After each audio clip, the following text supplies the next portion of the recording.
మన ప్రభువును రక్షకునైన యేసుక్రీస్తు నామంలో ఈ వీడియోని వీక్షిస్తున్న మీ అందరికీ ప్రైజ్ ద లార్డ్. ఈ రోజు నుంచి అంటే ఈ యొక్క వెన్స్‌డే, ఈ యొక్క బుధవారం నుంచి లెంట్ డేస్ ప్రారంభమవుతున్నాయి. చాలా సంఘాల్లో ఈ యొక్క లెంట్ డేస్‌ని చాలా పవిత్రంగా జరుపుకుంటూ ఉంటాం. అయితే ఈ వీడియోలో అసలు లెంట్ డేస్‌ని జరుపుకోవాలా? అసలు లెంట్ డేస్ అంటే ఏంటి? ఎందుకు ఈ యొక్క లెంట్ డేస్‌కి ఇంత ప్రాధాన్యత ఇస్తూ ఉంటారు అనే యొక్క విషయాలను మనము ధ్యానిద్దాం. లెంట్ అంటే యేసుక్రీస్తు ప్రభువారు మరణ శ్రమలను ధ్యానించుకునే రోజుల్ని లెంట్ డేస్ అంటాం. వీటిని ఎవరు పెట్టారు? లేకపోతే ఎక్కడి నుంచి ఈ యొక్క లెంట్ డేస్ స్టార్ట్ అయ్యాయి అని గనక మనము ఆలోచిస్తే, ఆఫ్టర్ డెత్ 325 ఇయర్స్‌లో ఆ యొక్క నైసియా అనే యొక్క ప్రాంతంలో కాన్స్టాంటినోబుల్ అనే యొక్క వ్యక్తి పరిపాలించే రోజుల్లో first council of Christian assembly అంటే ప్రపంచంలో ఉన్న గొప్ప గొప్ప క్రైస్తవులు లేకపోతే క్రైస్తవ పెద్దలందరూ కలిసి ఒక విశ్వాస సూత్రాన్ని వాళ్ళు ఉంచారు. దానిని నైసియా విశ్వాస సూత్రము అంటారు. ఆ యొక్క విశ్వాస సూత్రంలో యేసుక్రీస్తు ప్రభువారు ఈ లోకానికి మరియమ్మ ద్వారా ఎలా వచ్చారు, ఈ యొక్క లోకంలో ఏ విధంగా ఆయన శ్రమలు అనుభవించాడు, ఆయన చనిపోయిన తర్వాత తిరిగి లేచి పరలోకమునికి ఎక్కి తండ్రి కుడి చేతి వైపున కూర్చొని ఉన్నాడు. ఇప్పటికి మన పక్షాన ఆయన విజ్ఞాపన చేస్తూ ఉన్నాడు. త్వరలో ఆయన రాబోతున్నాడు అనే యొక్క విషయాన్ని చాలా పటిష్టంగా, చాలా నమ్మకంతో, విశ్వాసంతో పొందుపరిచారు. ఇందులో ఒక భాగమే ఈ యొక్క లెంట్ డేస్. యాక్చువల్‌గా ఈ యొక్క లెంట్ డేస్ 46 ఉంటాయి. అంటే 46 డేస్ ఉంటాయన్నమాట. ఈ లెంట్ డేస్ నుంచి ఎక్కడి నుంచి లెక్క కడతారు అని గనక మనము ఆలోచిస్తే, ఈ యొక్క లెంట్ అనేది లేకపోతే యేసుక్రీస్తు ప్రభువారి యొక్క మరణశ్రమల్ని, దినాలని లెక్కించటానికి ప్రాముఖ్యంగా, ప్రామాణికంగా వాళ్ళు ఈస్టర్ డేని ఎంచుకుంటారు. అంటే యేసుక్రీస్తు ప్రభువారు చనిపోయి తిరిగి లేచిన దినాన్ని, పునరుద్ధాన దినాన్ని మనం ఈస్టర్ డే అంటాం. ఈ ఈస్టర్ డే అనేది ఎప్పుడు వస్తుంది అంటే, ఈ యొక్క వింటరు సమ్మర్‌కి మధ్యలో ఈ యొక్క స్ప్రింగ్ మాసంలో మనకి వస్తుందన్నమాట. ఈ మాసంలో అంటే ఈ యొక్క మార్చి, ఏప్రిల్ ఆ యొక్క మాసంలో వస్తూ ఉంటుంది.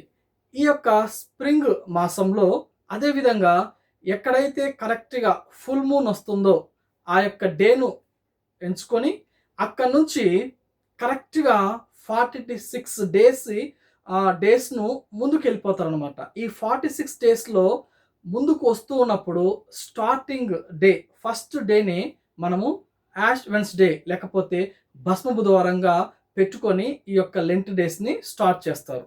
ఈ విధంగా లెంట్ డేస్ అనేవి వచ్చాయి, ఆరంభమవుతాయన్నమాట. అయితే ఈ యాక్చువల్‌గా ఈ మొత్తము 46 డేస్ గదా!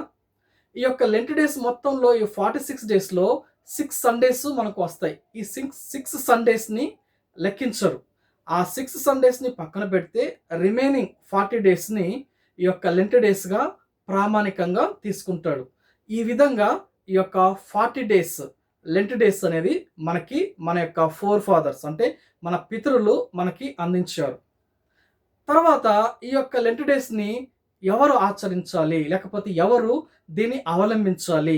ఒక ఆచరణ పద్ధతిగా కాకుండా విశ్వాసంగా ఎవరు దీన్ని ముందుకు కొనసాగించాలి అంటే, యేసుక్రీస్తు ప్రభువాని నమ్ముకున్న, రక్షింపబడిన ఎవ్వరైనా సరే ఈ యొక్క లెంట్ డేస్‌ని ఫాలో అవ్వచ్చు.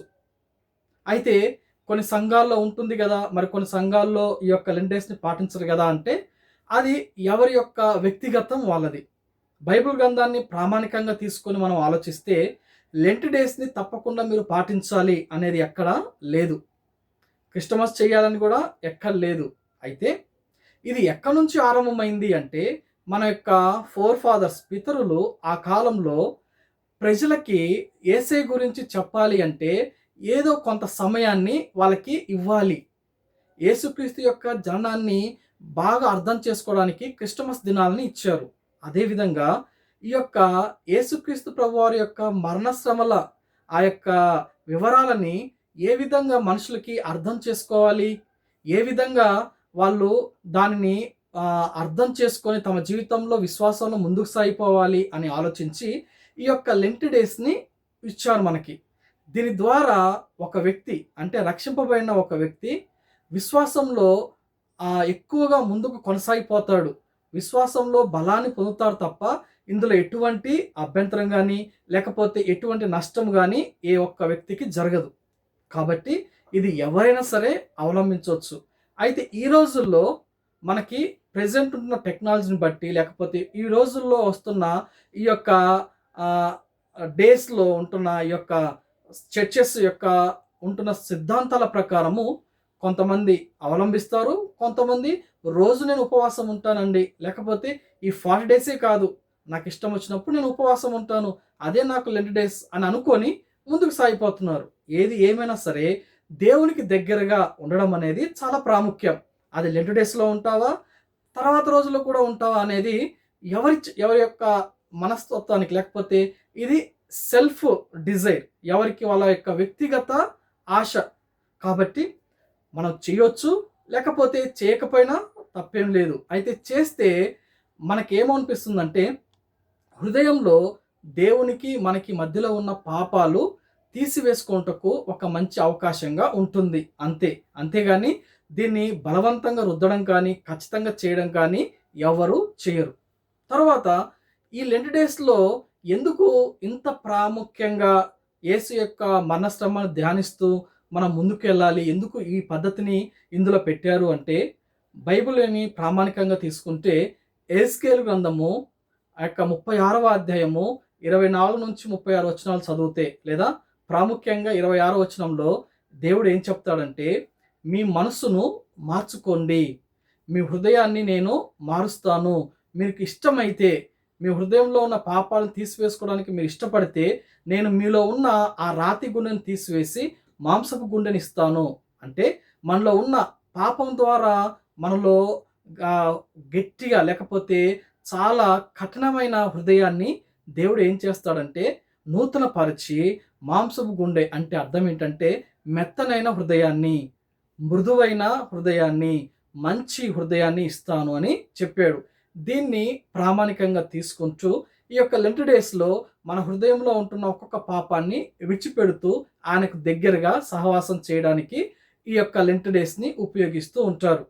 ఈ యొక్క లెంట్ డేస్‌ని ఉపయోగించడం ద్వారా ఒక వ్యక్తికి మంచిదే గాని చెడు అనేది ఏమీ జరగదు.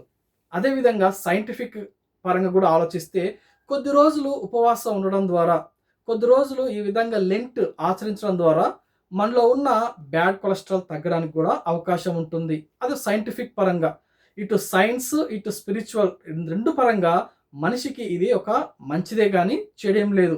అయితే నేను చెయ్యను అన్నా తప్పేం లేదు, చేస్తానన్నా తప్పేం లేదు. చేయకపోతే పరలోక రాజ్యానికి వెళ్ళమా అంటే, చేస్తేనే పరలోక రాజ్యానికి వెళ్తారా అంటే లేదు. లెంట్ పాటించే ప్రతి ఒక్కరూ పరలోక రాజ్యానికి వెళ్తారని గ్యారంటీ లేదు. లెంట్ పాటించకుండా పరలోక రాజ్యానికి పోరని గ్యారంటీ లేదు. ఇది ఎవరి మనస్తత్వానికి వాళ్ళకి సంబంధించింది. నీకు దేవునికి మధ్యలో ఉన్న ఆ యొక్క అనుబంధాన్ని బట్టి ఇది ఉంటుంది. రెండవది, ఈ యొక్క లెంట్ డేస్ యేసుక్రీస్తు ప్రభువాన్ని అంగీకరించని వాళ్ళకి ఏమన్నా ఉపయోగపడుతుందా అంటే వాళ్ళకి అర్థం కాదు. యేసుక్రీస్తు ప్రభువాన్ని అర్థం చేసుకోకుండా, యేసయ్య నీవు నా పాపాల కోసం మరణించావు అని విశ్వసించకుండా దీన్ని అవలంబిస్తే, లేకపోతే పాటిస్తే దానివల్ల వాళ్ళకి ఎటువంటి ప్రయోజనము ఉండదు. ఎందుకు అంటే విశ్వాసం లేదు కదా. విశ్వాసం ఉంటేనే మనము ఆయన యొక్క కార్యాలు మన జీవితంలో చూస్తాం.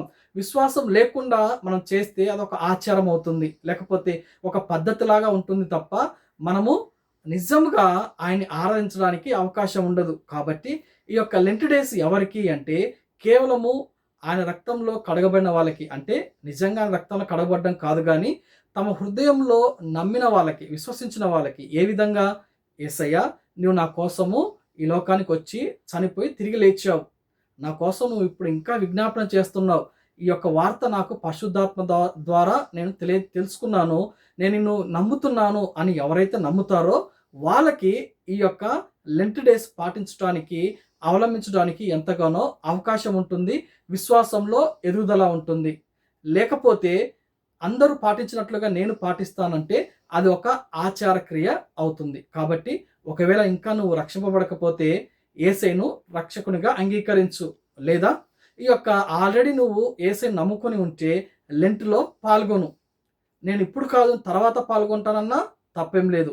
మొత్తానికి ఈ యొక్క విషయాన్ని మనందరము తెలుసుకొని లెంట్ డేస్ ఈ విధంగా ఉంటున్నాయని, ఈ యొక్క కొన్ని సంఘాల్లో మెయిన్ చర్చి ఫ్రంట్ లైన్ ఉన్న సంఘాలు అన్నిట్లలో ఈ లెంట్ డేస్ ఈ విధంగా పాటిస్తారని, అవలంబిస్తారని తెలుసుకొని దేవుణ్ణి మనం ఎంతగానో ఆరాధిద్దాం. దేవుని యొక్క మరణ శ్రమ దినాలని మనము ధ్యానిద్దాం. అటువంటి కృప దేవుడు మనకు దయచేయును గాక. ఆమేన్.